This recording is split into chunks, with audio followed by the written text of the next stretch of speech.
Shalom, amada igreja. Eis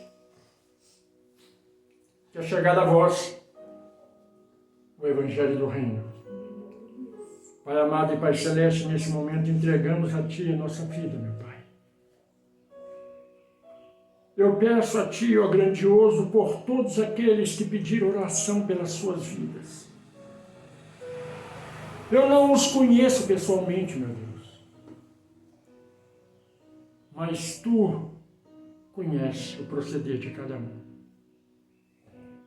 E que sobre a vida de todos, Pai, todos aqueles que pediram oração, que Tu possas avaliar cada um deles e derramar Tuas bênçãos segundo a Tua vontade.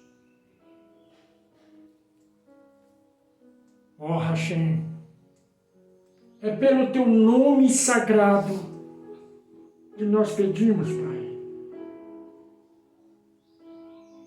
Venha contemplar a Tua igreja. E se entre nós, ou se entre a Tua igreja na face da terra, alguém em falha, Pai, que Tu possas abrir os olhos espirituais, os ouvidos espirituais, para que possa entender tudo aquilo que Tu, ó grandioso, deseja para todos. Pai, que a partir de agora não seja mais o homem a falar, mas Tu através do homem, ensinando as Tuas veredas, o caminho da luz, da justiça e do amor, para que possamos todos caminhar em uma única direção, que é a Tua, ó grandioso. Que seja assim hoje, amanhã e para todo sempre. Que assim seja, graças ao grandioso Pai. Abra Tua Bíblia no livro de Neemias, capítulo 4. Você que está do outro lado nos seguindo, abra Tua Bíblia em Neemias, capítulo 4, para que possamos dar continuidade aos ensinamentos de hoje. E a palavra em Neemias, capítulo 4, versículo 14,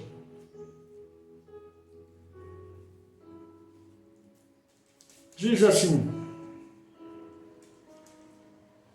E olhei, levantei-me e disse aos nobres, e aos magistrados, e ao restante do povo: Não os temais, lembrai-vos do grande e terrível Senhor, e pelejai pelos vossos irmãos, vossos filhos, vossas mulheres e vossas casas.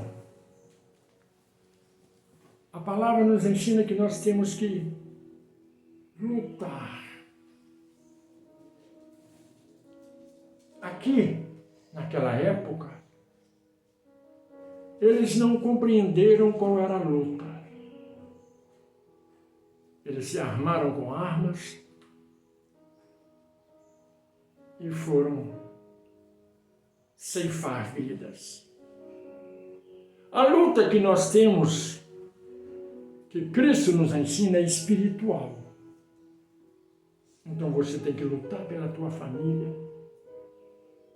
pedir, implorar, clamar ao grande Pai que mova o coração deles, que modifica o coração de cada um. Isso você tem que fazer não só pela sua família, mas pelo seu trabalho, pela sua vida, pelo seu cotidiano. A nossa luta é no mundo espiritual, não é na carne. E quando nós reconhecemos isso, nós entendemos as coisas. E a palavra continua a nos dizer, em Neemias 4, versículo 15, E sucedeu que, ouvindo os nossos inimigos, que já o sabíamos, e que Deus tinha dissipado o conselho deles, todos voltamos ao muro, cada um na sua obra.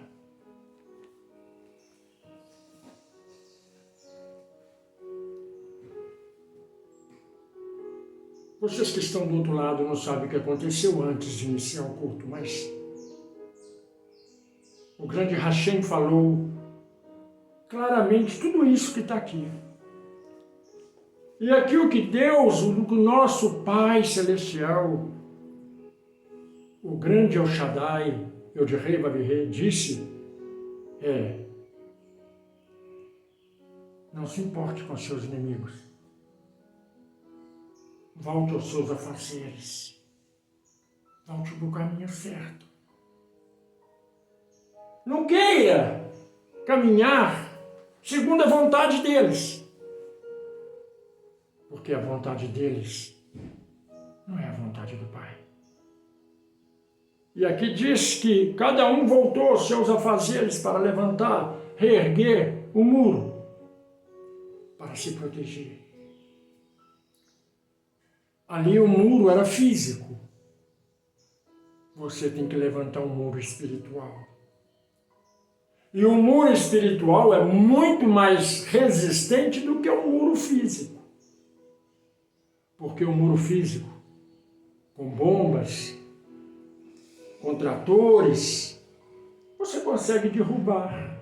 Mas e o mundo espiritual? O mundo espiritual, nada, arma nenhuma consegue destruir. Se você está em volta de um muro espiritual, você vai saber de uma coisa: nada pode te atingir. E a palavra continua a nos dizer, versículo 16, e sucedeu que, desde aquele dia, metade dos seus servos trabalhavam na obra, e metade deles tinha as lanças, os escudos, os arcos e as couraças, e os líderes estavam por detrás de toda a casa de Judá. Nós trabalhamos, nós fazemos a obra, nós fazemos o que é certo.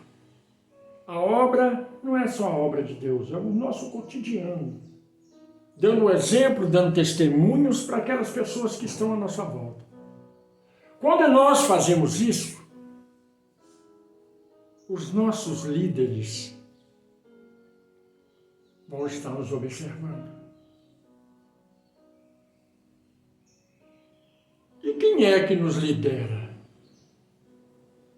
O nosso maior líder é o grande Hashem, Yod-Heh Vav-Heh, do qual muitos conhecem como Deus, como El Shaddai, Adonai, Elohim.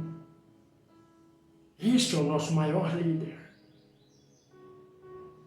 E os líderes menores são os arcanjos, os querubins, que nos guia, nos mostra.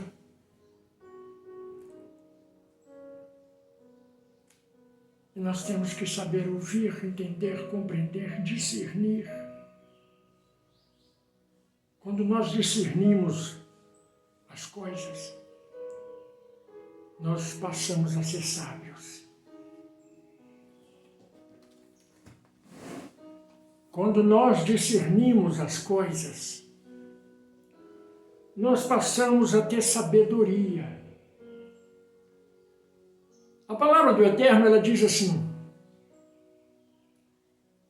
o princípio da sabedoria é temor ao Criador. Quando nós tememos a Deus,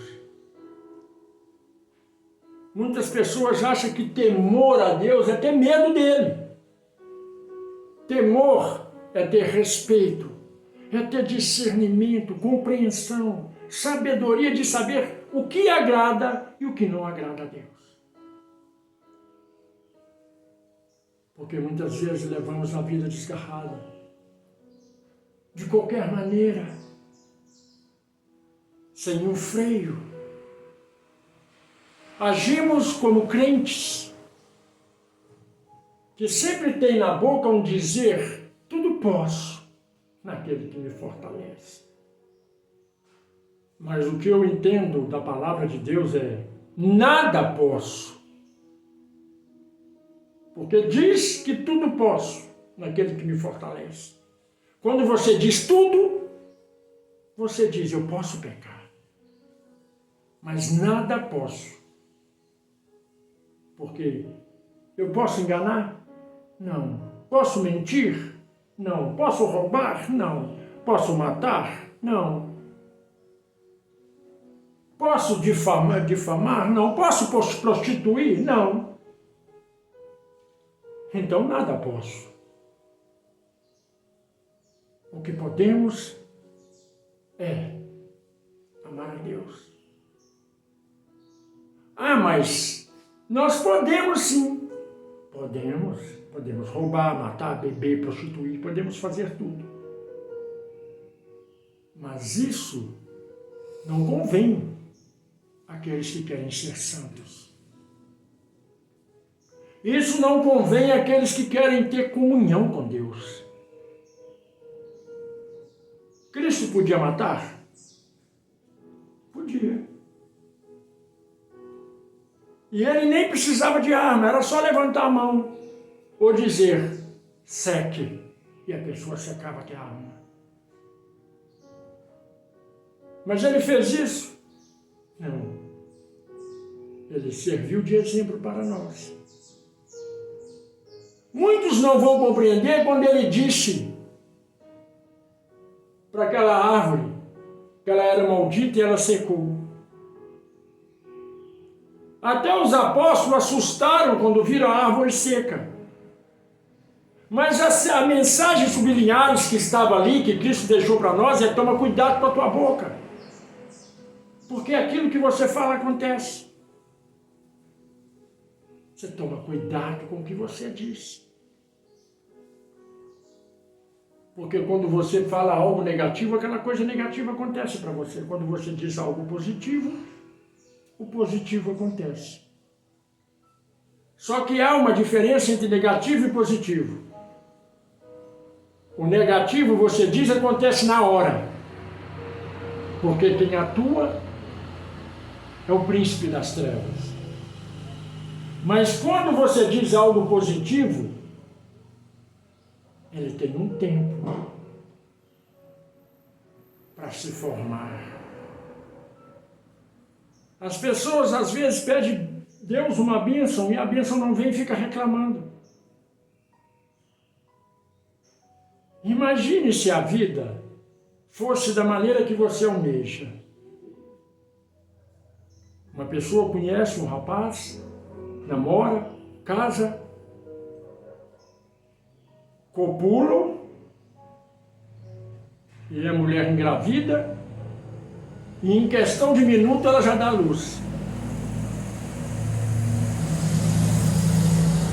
Isso teria a mãe que gerasse um filho em questão de minutos, no mesmo dia do casamento, ela teria amor pelo filho?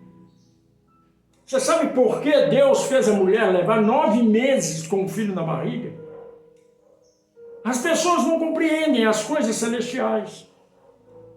Quando a mulher leva 9 meses com o filho na barriga, é para que ela passe para ele amor, segurança, e passa para ele carinho, ensinamento. E aí aquele filho ele vai adquirindo, absorvendo tudo aquilo. Lá dentro ele começa a ouvir o pai e a mãe conversar, os irmãozinhos. E ele começa a sentir como é que é um pouquinho cá fora. E você entende isso? Não. Você vai dizer isso é normal? Isso não é normal. Deus não fez isso por acaso. Ele está mostrando para você. Olha o mundo à sua volta. Muitos te odeiam. Mas uma minoria te ama. O universo é da mesma forma. Você está aí na Terra, caminhando. O mundo inteiro te odeia. O mundo inteiro te despreza. tem inveja, tem ódio de você. Muitas vezes você vê a pessoa falando, meu santo não combina com o seu. Claro que não combina. O santo dele é da treva, o seu santo é da luz. Não vai bater. Aí você está na terra. Nós sabemos que viemos do barro. Então, se viemos do barro de Adão, lá do início, se viemos do barro, a nossa mãe, em primeiro lugar, é quem? A terra. Então, nós estamos dentro do ventre. Estamos sendo gerados. Estamos sendo preparados para nascer. Nós ainda não nascemos. E quando nós nascermos, nós vamos encontrar o nosso Pai, os nossos irmãos, os nossos primos, que vai estar lá nos esperando chegar. E a palavra nos ensina que quando nós chegamos a uma festa imensa no céu, e aí você vai dizer, mas o Senhor já disse que nós não vamos no céu, nós não entramos no céu. Mas em momento nenhum eu não disse que você não vai para o seio de Abraão ou para a Nova Jerusalém. Nós estamos aqui como um feto, como uma criança, absorvendo o bem e o mal. E o nosso caráter vai se formar com aquilo que nós absorvemos mais. E aí, a nossa mãe vai ter dores de parto. Se você olhar pelo mundo, as coisas que estão acontecendo pelo mundo são os sinais de contração. Terremoto, maremoto, crateras se abrindo por toda a face da terra. Tudo isso são os sinais de contração. A nossa hora está próxima. Hoje eu estou conversando com vocês aqui, amanhã eu posso não estar aqui.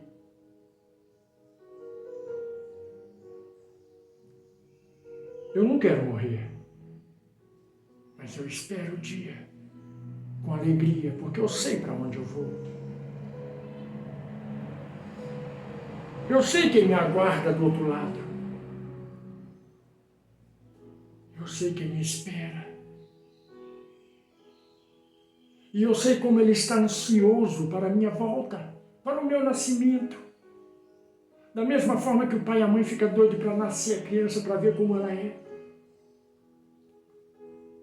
E o Pai está doido para nos ver.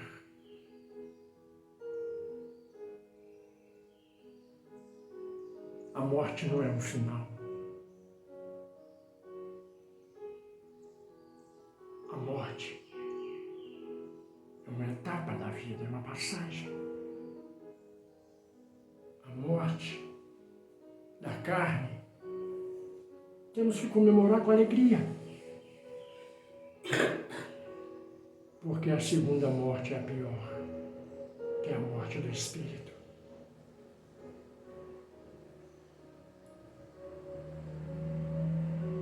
Devemos entender a palavra de Deus, compreender o que Ele diz. E se compreendemos isso, discernirmos isso, nós vamos ser cheios da Tua presença. Que a Shalom do Eterno resplandeça sobre a sua vida hoje, amanhã e para toda a eternidade. A vós que pediste oração, que o Pai venha resplandecer sobre a sua vida tudo aquilo que você almeja.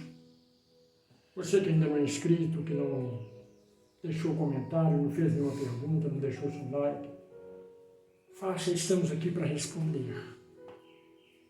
Que a paz do nosso Ramachio Cristo esteja com todos vós, hoje, amanhã e para toda a eternidade.